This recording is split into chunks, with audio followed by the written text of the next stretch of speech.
একে বলে কাঁটা দিয়ে কাঁটা তোলা। মানুষের কষ্ট কমাতে আবিষ্কার হয়েছে রোবট। কিন্তু রোবটের কষ্ট লাঘব করবে কে? সেই দুঃখ বুঝে এগিয়ে এলো ছোট্ট একটা রোবট। 12টি বড় রোবটকে কিডন্যাপ করলো ছোট্ট রোবট এরবাই।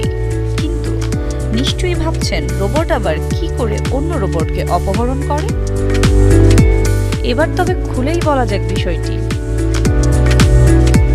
সম্প্রতি সোশ্যাল মিডিয়ায় একটি ভিডিও ভাইরাল হয়েছে। চীন থেকে এই ব্যতিক্রমী ঘটনা সামনে এসেছে। সেখানে দেখা গিয়েছে একটা শোরুমে হঠাৎ এআই চালিত একটি রোবট প্রবেশ করে, নাম এরবাই। সেখানে আগে থেকে রাখা ছিল আরও 12টি বড় রোবট। সেগুলোকে অপহরণের অভিযোগ করে ছোট্ট এরবাইয়ের বিরুদ্ধে।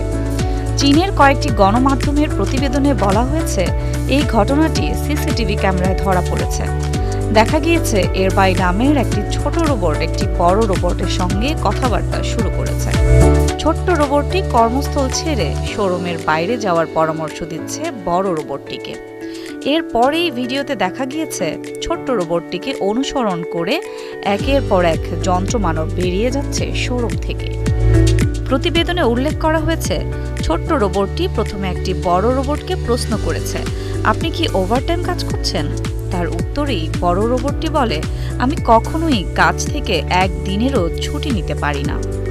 আবারও ছোট্ট যন্ত্রমানব এরবাই প্রশ্ন করে, আপনি বাড়িতে যাচ্ছেন না?